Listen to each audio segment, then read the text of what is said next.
नमस्कार दोस्तों, मैं हूं शिवम पांडे और आप सभी का स्वागत है आपके अपने चैनल ट्रिक पॉइंट में। दोस्तों, हम लोग इस वीडियो में भारतीय नागरिक सुरक्षा संहिता यानी BNSS की महत्वपूर्ण धाराओं को ट्रिक के माध्यम से याद करने वाले हैं। मैं आपको बता दूं कि हम लोग BNSS को 4 वीडियो में कंप्लीट करेंगे, तो यह सबसे लास्ट पार्ट होगा। इसके बाद मैं आपको तीसरा, दूसरा और पहला पार्ट उपलब्ध करवाऊंगा। तो देरी ना करते हुए चले इस वीडियो को शुरू करते हैं। सबसे पहले बात कर लेते हैं BNSS की धारा 189 की। इस पर इस बात का प्रावधान किया गया है कि अगर साक्ष्य अपर्याप्त हो तब अभियुक्त को छोड़ दिया जाता है। पुलिस थाने के भार साधक अधिकारी को यह शक्ति प्राप्त होती है कि अगर अन्वेषण यानी इन्वेस्टिगेशन के दौरान ऐसा लगता है कि कोई पर्याप्त साक्ष्य या संदेह करने का उचित आधार नहीं है जिससे अभियुक्त को मजिस्ट्रेट के पास भेजा जाए, तो थाने का भार साधक अधिकारी यानी थाना अध्यक्ष उसको थाने से ही जमानत पर छोड़ सकते हैं। और याद रखिएगा कि यह शक्ति केवल थाना अध्यक्ष के पास होती है, थाने के अन्य किसी भी अधिकारी के पास नहीं होती। तो ऐसा मानिए कि कोई भी व्यक्ति है जिसके खिलाफ साक्ष्य पर्याप्त नहीं है, तो उसको जमानत पर छोड़ने की बात हो रही है। तो जाहिर सी बात है, अगर साक्ष्य पर्याप्त नहीं है तो वहाँ का जो अधिकारी है थाना अध्यक्ष क्या बोलेगा कि इसको हटाओ, क्योंकि नया लाके यहाँ पर बंद करना है ना, नए अपराधी को बंद करना है, तो इसको हटाओ। तो हटाना पड़ेगा क्योंकि साक्ष्य पर्याप्त नहीं है, फिर नए को ले आएंगे। तो हटाना से 18 हो जाएगा, हटाना 18 और नया फॉर 9 है ना, नया फॉर 9, तो 18 और 9 यानी धारा 189। तो याद रखिएगा कि धारा 189 में इस बात का प्रावधान है कि अगर साक्ष्य अपर्याप्त हो तब अभियुक्त को छोड़ दिया जाता है। और छोड़ता कौन है? तो वह छोड़ता है थाना अध्यक्ष। इसके बाद अगला है धारा 192। यह धारा अन्वेषण यानी इन्वेस्टिगेशन में कार्यवाहियों की डायरी से संबंधित है, जिसे पुलिस की भाषा में केस डायरी बोलते हैं। जब आप थाने में जाओगे अधिकारी बनकर और आप किसी भी अपराध की विवेचना करोगे, तो आपको विवेचना से संबंधित हर छोटी से छोटी चीज को इस केस डायरी में लिखना होता है। यह केस डायरी कोई फिजिकल डायरी नहीं होती, बल्कि यह CCTNS पोर्टल होता है, जो कि अपराध से संबंधित लगभग सारा काम इसी पोर्टल से होता है। तो इसी पोर्टल का एक भाग होता है जिसमें विवेचक अपनी दैनिक कार्यवाही लिखता है कि उसने किसी मुकदमे की विवेचना में आज क्या कार्यवाही की, सब कुछ A to Z case diary में लिखा जाता है। तो थाने पर इसे आम बोलचाल भाषा में पर्चा काटना बोलते हैं। तो याद रखिएगा कि अगर आपसे पूछा जाता है कि केस डायरी का जिक्र किस धारा में है, तो सही जवाब होगा धारा 192। तो ऐसा माने कि जब इन्वेस्टिगेशन किया जाता है तो जितने भी बयान होते हैं हर एक बयान को केस डायरी में लिखा जाता है। मतलब दैनिक कार्य जो भी किया जाता है, दैनिक इन्वेस्टिगेशन जो भी किया जाता है, तो उसमें जिसने भी बयान दिया है सभी के बयान को लिखा जाता है उस केस डायरी में। तो हर एक बयान को लिखते हैं इन्वेस्टिगेशन के दौरान केस डायरी में। तो एक बयान फॉर 192। तो हर एक बयान कहाँ लिखते हैं? केस डायरी में। तो याद रखिएगा कि केस डायरी का जिक्र BNSS की किस धारा में है? धारा 192 में। नेक्स्ट है धारा 193। यह धारा इन्वेस्टिगेशन के समाप्त हो जाने पर पुलिस अधिकारी की रिपोर्ट से संबंधित है। मतलब कि धारा 193 जो है ये चार्जशीट या फाइनल रिपोर्ट से संबंधित है। ऐसा मानिए कि जो धारा 192 है उसमें मैंने आपको बताया था कि यह जो है ये केस डायरी से संबंधित है, जिसमें दैनिक कार्यवाही लिखते हैं, मतलब डेली की कार्यवाही को लिखते हैं। तो अगर डेली की कार्यवाही को लिखेंगे और डेली कार्यवाही करेंगे तो जाहिर सी बात है लास्ट में फाइनल रिपोर्ट बनकर आएगी। तो 192 में जो है केस डायरी की बात कही गई, दैनिक कार्यवाही की बात कही गई। तो ठीक उसके बाद धारा 193 में फाइनल रिपोर्ट की बात कही गई। तो धारा 193 को ट्रिक से याद करवाने की जरूरत नहीं है। आप थोड़ा सा इसके बारे में ये जान लीजिए कि जैसे ही क्या होता है कि इन्वेस्टिगेशन समाप्त होती है तो जो भी साक्ष्य मिलता है तो उस साक्ष्य को क्या करते हैं, डायरी में जो केस डायरी है उसमें लगाकर फाइनल रिपोर्ट लगाकर उसको न्यायालय में प्रस्तुत कर देते हैं और बाद में न्यायालय जो है उस पर ट्रायल शुरू कर देता है। या फिर जो भी व्यक्ति है उससे संबंधित अगर साक्ष्य नहीं मिलता है तो उसमें लिख दिया जाता है कि कोई भी साक्ष्य प्राप्त नहीं हुआ है, और फिर उसको क्या करते हैं न्यायालय में प्रस्तुत कर देते हैं। तो केस जो है वो हट जाता है, ठीक है, केस जो है समाप्त हो जाता है। तो ये चीज़ आप धारा 193 के बारे में याद रखिएगा। नेक्स्ट है धारा 196।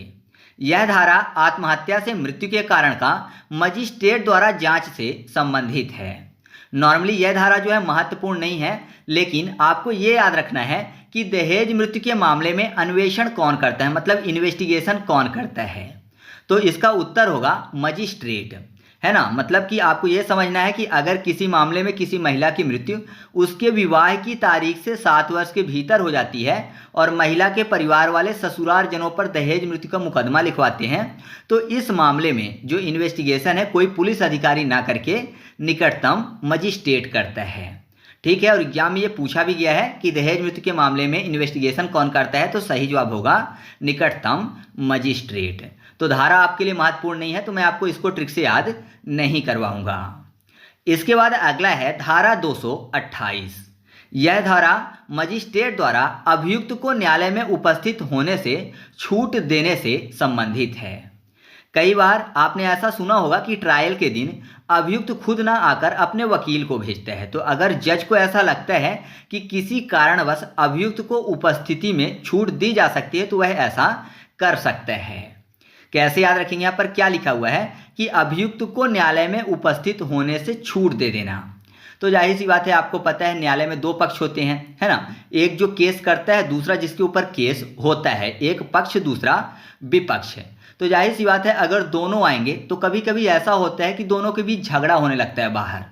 तो कुल मिलाकर ऐसा मानिए कि जज चाह रहा है कि दोनों के बीच में 2-2 हाथ ना हो। झगड़े को बोलते हैं ना कि 2-2 हाथ हो जाए, ऐसा बोलते हैं। तो जज ये चाहता है कि 2-2 हाथ ना हो, इस कारण से अभियुक्त को छूट दे देता है कि वो चाहे तो नायब वकील को भेज दे। तो 2-2 हाथ से हो जाएगा 2-2 8, और अभियुक्त को छूट दे देता है जिससे कि झगड़ा ना हो। तो आप ऐसे याद रखिएगा कि धारा 228 में मजिस्ट्रेट द्वारा अभियुक्त को न्यायालय में उपस्थित होने से छूट दे सकने से संबंधित ये बात कही गई है। नेक्स्ट है धारा 250। यह धारा अभियुक्त के उन्मोचन से संबंधित है।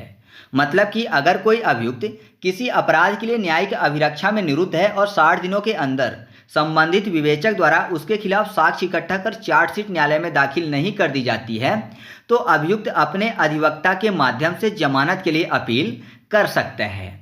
और अगर न्यायाधीश को सारी सुनवाई के पश्चात ऐसा प्रतीत होता है कि अभियुक्त के विरुद्ध कार्रवाई करने के लिए कोई पर्याप्त आधार नहीं है, तो वह अभियुक्त को उन्मोचित कर सकता है, मतलब छोड़ सकता है। तो कुल मिलाकर यहाँ पर बात क्या कही गई है कि अगर साक्ष्य नहीं मिलता है तो जो न्यायालय है वो छोड़ सकता है अभियुक्त को, है ना। जिसके खिलाफ केस दर्ज किया गया था वो अभियुक्त कहलाएगा। तो कैसे याद रखेंगे, यहाँ पर देखिए 250 लिखा हुआ है। और उन्मोचन, जैसे संकट मोचन बोलते हैं, संकट से बचाने वाले, है ना। तो यहाँ पर बचाने की बात हो रही है। तो ऐसा मानिए कि बचाया गया, है ना, बचा 2, या दिया गया बचा, है ना। तो 2 बचा तो उन्मोचन कहलाएगा। तो 2 बचा, बचा फॉर 50, 50। तो दिया गया बचा, तो 2 बचा फॉर 2 50 हो जाएगा। तो धारा 250 में अभियुक्त के उन्मोचन की बात कही गई है। नेक्स्ट है धारा 366। तो धारा 366 कहती है कि सामान्य परिस्थिति में कोई भी दंड न्यायालय जो किसी अपराध की जांच या विचारण कर रहा होता है वह जनता की प्रवेश के लिए खुला होता है। प्रश्न आ सकता है कि भारतीय नागरिक संहिता की किस धारा के अंतर्गत न्यायालयों का खुला होना बताया गया है। तो सही जवाब क्या होगा, धारा 366। तो ये तो बहुत ही आसानी से याद हो जाएगा, क्योंकि यहाँ पर क्या लिखा हुआ है, न्यायालय का खुला होना। तो आपको पता है कि न्यायालय में जितने भी दरवाजे खिड़की हैं, मान लीजिए वो खुले हैं, ठीक है, जनता के लिए। लेकिन जो छत है उसको छोड़कर, जाहिर सी बात है छत को खुला तो छोड़ नहीं सकते, नहीं बारिश होगी, धूप होगा, है ना। तो छत को छोड़कर बाकी सभी चीज़ें जो वहाँ के लोग हैं उनके लिए खुला होता है, आम जनता के लिए प्रवेश खुला होता है छत को छोड़कर। तो छत को छोड़कर, छत फॉर 36 और छोड़ना मतलब 6, तो 36 और 6 मतलब धारा 366। तो याद रखिएगा कि धारा 366 में कहा गया है कि सामान्य परिस्थिति में कोई भी दंड न्यायालय जो किसी अपराध की जांच या विचारण कर रहा है वह जनता की प्रवेश के लिए खुला होता है। ठीक है, मैं आपको एक चीज़ क्लियर कर दूं कि मेरे द्वारा जो भी ट्रिक बताई जाती है वो किसी भी व्यक्ति, समुदाय, संस्था या कानून की भावना को ठेस पहुंचाने के लिए बिल्कुल भी नहीं होती है। तो आप इसको गलत ढंग से मत लीजिएगा। मेरा उद्देश्य केवल और केवल आपको सभी चीज़ें याद करवाना होता है। ठीक है, तो चलिए आगे बढ़ते हैं। नेक्स्ट है धारा 401। यह धारा अभियुक्त को सदाचरण यानी अच्छे आचरण की परिवीक्षा पर या भर्त्सना के पश्चात छोड़ देने के आदेश से संबंधित है। परिवीक्षा का मतलब होता है निगरानी, यानी कुछ परिस्थितियों में न्यायालय अभियुक्त को जेल ना भेजकर अच्छे आचरण के साथ रहने की चेतावनी देकर परिवीक्षा यानी निगरानी पर छोड़ देती है। इस निगरानी को करने के लिए एक परिवीक्षा अधिकारी नियुक्त होता है जो कि न्यायालय द्वारा छोड़े गए अभियुक्त की निगरानी करते हैं और यह निगरानी अधिकतम 3 साल तक हो सकती है। तो कैसे याद रखेंगे, यहाँ पर क्या बोला जा रहा है कि जेल नहीं भेजा गया है बल्कि उसको छोड़ दिया गया, लेकिन निगरानी पर एक व्यक्ति होगा, एक परिवीक्षा अधिकारी होगा जो कि निगरानी करेगा, है ना, क्योंकि अच्छा आचरण था इस कारण से छोड़ दिया गया। तो निगरानी करेगा कि इसका अच्छा आचरण है या लगातार बना रहेगा या फिर से ये कोई गलत काम करेगा। तो जाहिर सी बात है कि चारों तरफ से एक आदमी उसको देखता रहेगा, है ना, उसकी परिवीक्षा करता रहेगा। तो चारों तरफ से एक आदमी, चारों, 4 और ओ, 4 ओ मतलब 0 और एक आदमी, तो 401 अर्थात धारा 401। तो आप ऐसे आसानी से इस धारा को याद रख सकते हो। नेक्स्ट है धारा 407। इस धारा में यह कहा गया है कि जब सेशन न्यायालय द्वारा मृत्युदंड सुनाया जाता है तो उच्च न्यायालय में उसकी पुष्टि करना अनिवार्य है। तो प्रश्न यह आ जाता है कि भारतीय नागरिक सुरक्षा संहिता में किस धारा के अंतर्गत सेशन न्यायालय द्वारा दिए गए मृत्युदंड की पुष्टि उच्च न्यायालय में कराना अनिवार्य है। तो सही जवाब होगा धारा 407 में। तो ऐसा मानिए कि सेशन न्यायालय ने किसी को मृत्युदंड दिया, तो जाहिर सी बात है किसी साक्ष्य के आधार पर दिया गया होगा। तो अब क्या कर रहा है सेशन न्यायालय, जो कि छोटा न्यायालय है ना, अपेक्षाकृत उच्च न्यायालय या उच्चतम न्यायालय से, तो क्या कर रहा है 4 से 7 मांग रहा है ना, और से 7 मांग रहा है कि मैंने जो फैसला लिया वो सही है तो मेरा साथ दो, है ना।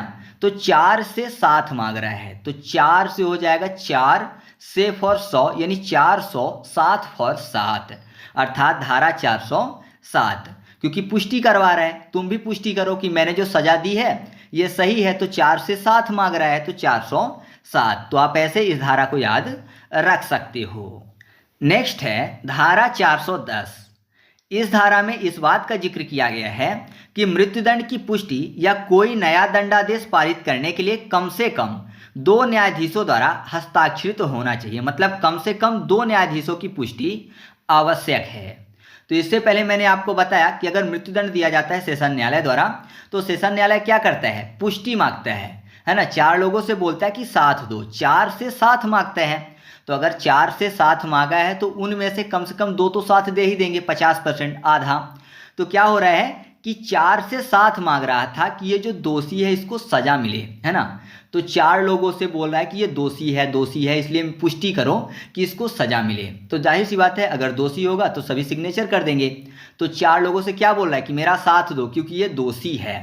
तो 4 से बोल रहा है दोषी है, 4 और दोषी मतलब 10, 4 और 10 अर्थात धारा 410। तो सबको बता रहा है 4 लोगों को कि दोषी है इसलिए पुष्टि करो, हस्ताक्षर करो जिससे सजा मिले। तो 4 में से कम 2 न्यायाधीशों ने सिग्नेचर कर दिया और उसकी बात मान ली। तो याद रखिएगा कि धारा 410 में इस बात का जिक्र किया गया है कि मृत्युदंड की पुष्टि या कोई नया दंडादेश पारित करने के लिए कम से कम 2 न्यायाधीशों का हस्ताक्षर होना आवश्यक है। ठीक है।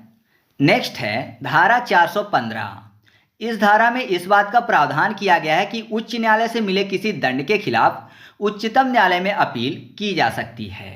लेकिन बस ध्यान ये रखना है आपको कि सजा जो है कम से कम 7 वर्ष होनी चाहिए या 7 वर्ष से अधिक होनी चाहिए, तभी उच्चतम न्यायालय में अपील की जा सकती है। तो मैंने आपको पहले बताया कि 4 लोगों से साथ मांगा था जब मृत्युदंड दी थी। तो 4 लोगों को बताया था कि दोषी है 410, जिसमें से क्या किया था 2 न्यायाधीशों ने सिग्नेचर किया था। तो ऐसा मानिए कि सामने वाले को जब दोषी बना दिया गया तो वो बोल रहा है कि मैं दोषी नहीं हूँ, वो 4 लोग जिससे साथ मांग रहा था सामने वाला, तो उनसे बोला कि मैं दोषी नहीं हूँ।